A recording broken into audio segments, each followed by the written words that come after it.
Good morning, good afternoon, and good evening, guys, based on the time zones you all are coming from. So, guys, before we start with the session, can you all please give me a quick confirmation if you all can see my screen and hear me loud and clear as well? Perfect. Thank you so much for the confirmation, everyone.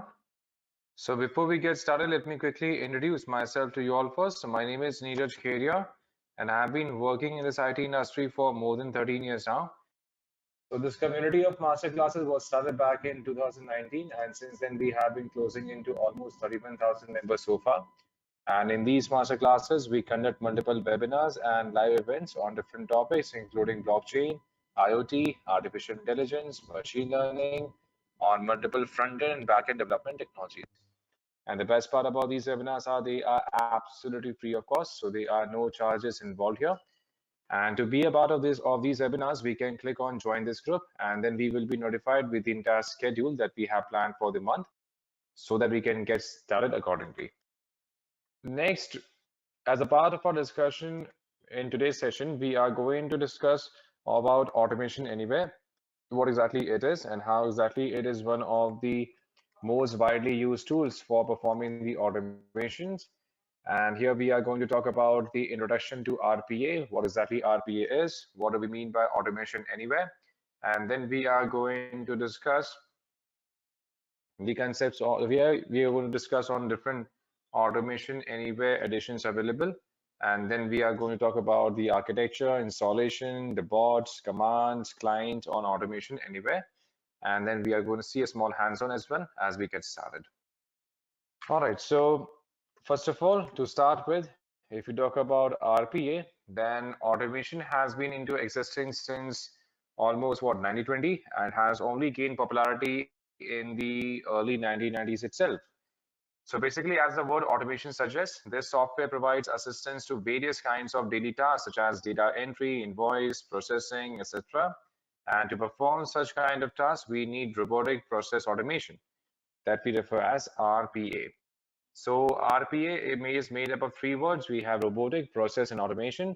Robotic means something that can be performed and that too in a given step. For example, mimicking the human task, that it has to be robotic. And then we have process. So when we want to execute a sequence of steps which leads to a meaningful activity, then that is called as a process. For example, we have to open a browser. So for opening a browser, there is a given sequence. First of all, we have, or we can say opening a website. So opening a website has to be done in a given sequence. First of all, we have to click on the browser.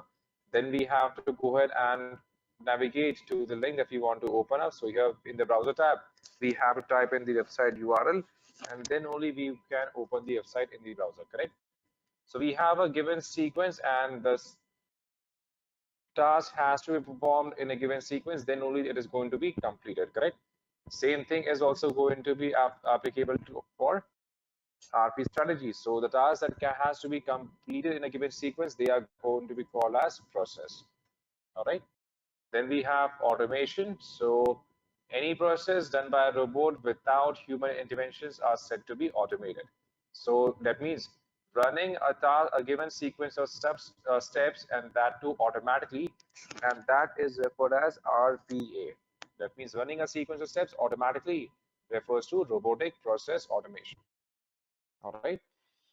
Then we have top RPA tools. So there are multiple RPA tools available in the market, starting with Work Fusion, Another Day, Corex. We have Kofax, and we have Picada, Redwood, UiPath, which leads the market. So the main leader is UiPath, then followed by Automation Anywhere, and then we have Automation Air, we have Creon, we have Nice. So these are all different platforms available. So UiPath has been one of the main platforms, then followed by we also have BluePrism as well, right? And then we have UiPath, and then we have Automation Anywhere as a platform, which is being popular right now. Now, if you talk about Automation Anywhere, as we discussed, it is one of the main platforms used for running the automation task. So Automation Anywhere is an RPA tool whose main motive is to provide its users scalable, secure, and resilient services. So this tool offers a 30-day free trial, which allows us to, first of all, explore the tool and automate tasks. And then it provides us with an extra enterprise service as well. And we also have a community edition also available that we can make use of. So Automation Anywhere offers better performance as it has the ability to integrate to different platforms and also scale simultaneously. And this tool is meant to be used in the enterprise level, and it is mainly designed for solving complexity issues. So if we talk about Automation Anywhere architecture before we discuss on how exactly it is structured. So let's discuss on the architecture first.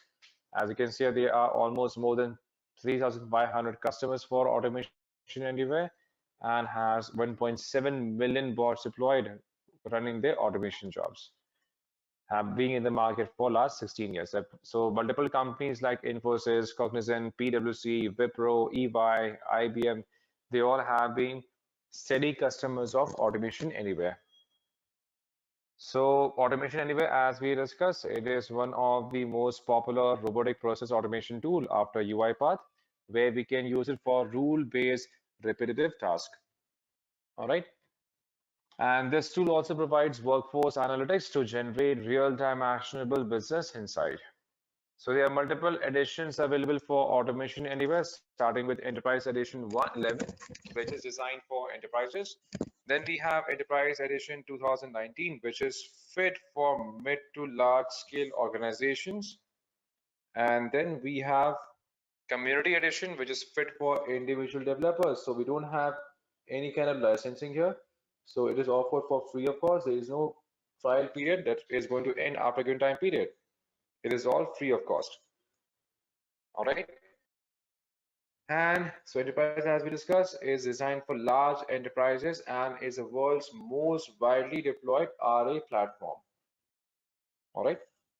And then we have multiple other features available under Enterprise, like we have Enterprise RPA on-premise, we have the access to the IQ bots, and not just one or two. Again, we can deploy multiple, like we can deploy hundreds and thousands of bots, and that means we can run we can run thousands of jobs, and that too parallelly without waiting for one job to complete. And then we can also get a good bot inside. We get bot store. The main component that we get here is the mobile application also, that through which we can manage the entire list of all the jobs and we can get status updates. Then we have the free trial available for 30 days that we can use for trying this out. Where now in the enterprise edition, we don't have any limits of the bots. That means we can create n number of jobs and all of these bots can be used to execute the task parallelly. All right.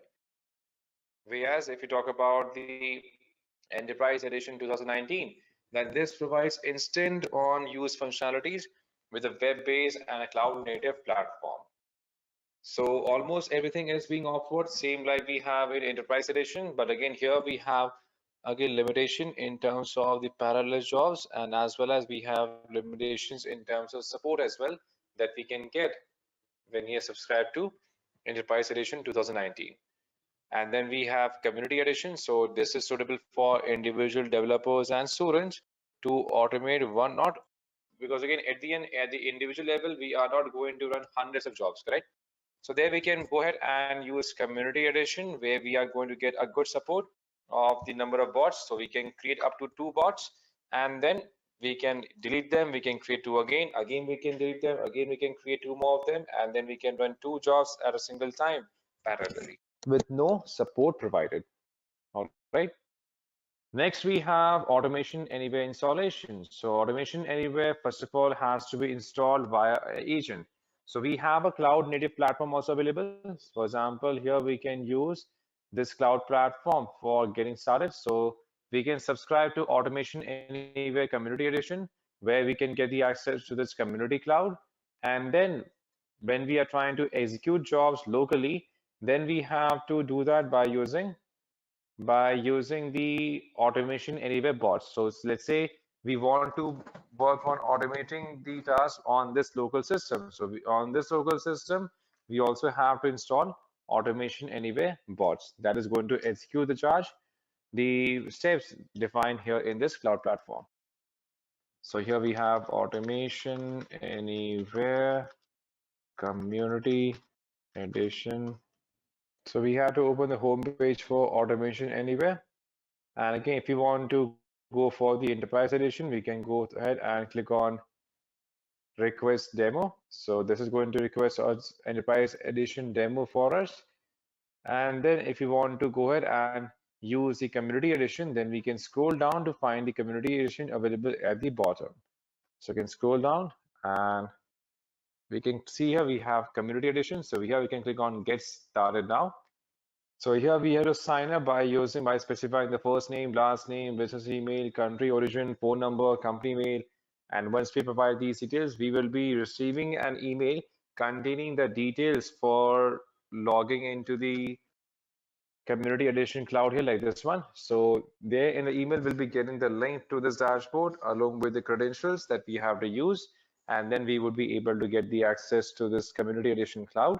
So we can create the entire job here in this platform, and then we can execute those jobs by installing a simple Automation Anywhere agent for deploying those jobs locally in a system. We can do that. So once we have signed up successfully, we are going to go ahead and create a job in this platform. So for creating a job, we can go ahead and click on this option as bot. So first of all, we can start by creating a bots here. So bots are the one who are actually going to conduct, or can say carry on the automation task. So here we can create bots. So there's no limitation on the number of bots here, but again, we can have 2 bots defined in Community Edition. If we want to create more number of bots, then we have to upgrade our license, and then only we will be allowed to do that. So as you can see, currently we have these 2 folders, as in now here we have these 2 bots as sample bots, and then we have the Edureka bot that we have created. Now to get started with creation of a simple job, so here we can choose any bot, or let's say here we want to remove any bot, and we can remove that bot as well. And then to start with the job, so let's say here we can open up this bot, and then we can define what kind of job we want to create, or we want to run on a local machine. So let's say here we want to start from scratch, so we can remove this action. So in this dashboard, we can see in the left sidebar, we have a list of all the actions defined for Automation Anywhere. For example, based on the activity that we are going to conduct, we can choose from any action. For example, we are going to copy any file here. We have a requirement of moving one file from like from one folder to the other. We have a requirement of, let's say, working on we want to create an automated job for the invoice filling forms here, right? We want to create an automated job for data filling from any of the PDFs to any of the other Excel sheets. So every kind of data entry jobs or any other automation can be performed easily by using this left sidebar. All right. So basically, if we talk about the architecture before we discuss the hands-on, so in terms of architecture of Automation Anywhere, so first of all, we have bot creator, then we have the control room, and then we have bot runner. So using the platform, we are going to simply make sure the bot is obviously created, and then we have to define the job. That means what kind of job we want to automate by using that bot, and that too by using control room. So this is the control room where we are using the Edureka bot that we have created. And here we are going to define what exactly needs to be automated, and the same thing is going to be done. So as a simple hands-on, let's say we want to automate. Let's say here we can automate.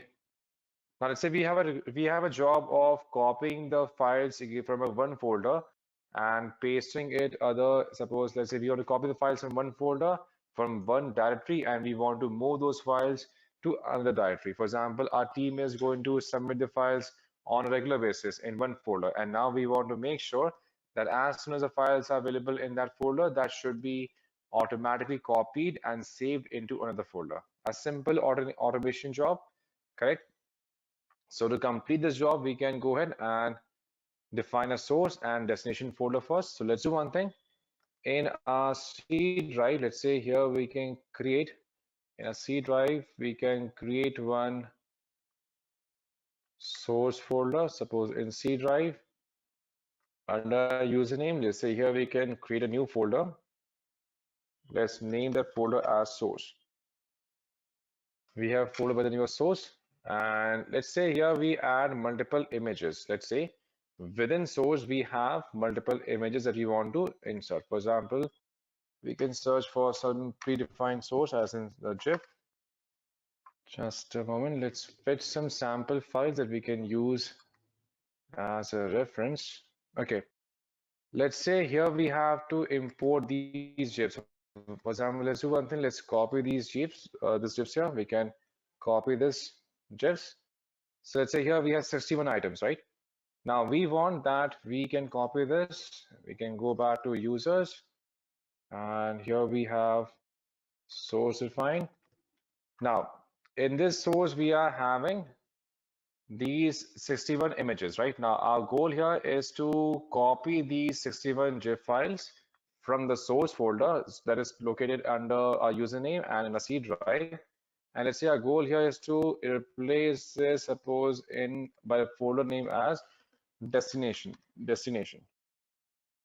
So we want that all the files should be automatically copied from source folders saved in C drive, and all the files should be automatically copied and stored under this destination. That is what we are going to automate by using source. So now we can come back. So let's say here we can go back to our cloud platform, cloud as in the control room for automation anywhere. And here we have something called as copy. So here we can search from actions. So here we have the option of copying the entire folder or the files. If we want to copy the entire file, then we can define copy file, or we want to copy the entire folder altogether, then we can define copy a folder itself. All right. Let's say we want to copy the entire folder. So here we can drag and drop this action. And now we can define source folder. That means which exact folder we want to copy. Which is that folder we have to copy here. So we can simply define have a value. So here we can click on choose a variable. Now in case we want to choose a variable here, so we can simply go ahead and define a variable as in user define, where we can actually specify the location of the file. Or let's say here if we want to use the browser, that means the user should be able to choose from the files automatically. So for that we have to first of all connect this to a local system as well. So for connect, because at the end, until unless we connect our control room with the local system, this control room cannot run automation tasks on a local system, right? So first of all, we have to download the automation bots for that. So we can click on this automation bot. Here we can click on connect device, connect to my computer. So this is going to download a bot agent that we have to download and install. And once it has been downloaded and installed, we have to run it. And then only the task is going to get completed. So we'll wait for the bot to be downloaded. So once we have this CloudWatch agent configured, so now we can go ahead and click on it. And this is going to run this job. So here we can configure, anyone can use this, and based on system. So we have some space issues. Let's rectify that. So once we are done with the configuration, so we can have the entire configuration done for Automation Anywhere bot. And once this has been manually installed and configured, we can connect this with the control room, and then the automation process is going to be conducted. So that has been done. So now we can click on next. As you can see, the bot agent has been. So we also have to make sure that the Automation Anywhere plugin is also downloaded and extended. So here we can click on add to Chrome. The extension is going to be added. And once it has been enabled, so now we can come back to our platform, click on connect to device, connect to my computer. Bot has been configured and it is already defined. So as you can see here, this already has been defined for the previous bot, right? Suppose if we have the same device connected to multiple bots, and we have to ensure that we do remove the bots in case the same device has been connected to multiple bots, right? Because we cannot have multiple devices connected to the same bot, and that too in the community edition. We can do that for the enterprise, but not for the community edition, right? So here we can remove any of the bots that we may have defined in the past, or we can create a new bot. So we define the bot name as edbot. So now we can add any task as in copy, and here we can define folder. So here we can define action as folder, and here we can connect to the system, connect device. And once it has been registered, so here we can define the path.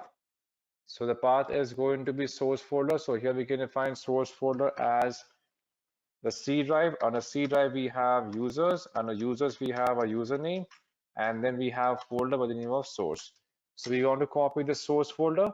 And then where exactly we have to copy this? We have to copy this under the D drive. So we have to mention this under double quotes on the D drive. And on the D drive, we have destination. So this is where we have to copy this folder. So we have to define the source and the destination. And let's say if we want to overwrite the existing file, we can do that. We can define a size as well.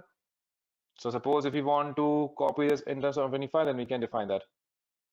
We can define the size. Suppose if we want the files which are greater than, suppose, let's say 100 KB, only they should be moved. So we can define the filters in terms of size. If you want the files which are older than a given date, they only should be processed, then we can define the date of the files as well. So suppose if we want to move the files which have been, suppose they have been created in a given value, suppose here we want to enter new value, as in they should be able, they should have been created in last month. Suppose they should be between 1st of January and suppose 2021, and they should be between suppose 1st of February. So if the files are within the given specific time period, then that should be used for replication. That's how it should be. So the files, they are in the given timeline, then only they are going to be used for replication. So these are all different pointers that we can define. And once we are done, we can simply click on run. And then this particular bot is going to get connected to our computer, and then the automation is going to happen. So as it's been almost time now, so let's say we wrap it up for now. And thank you so much for joining, guys, and have a great day ahead. Take care. Bye-bye.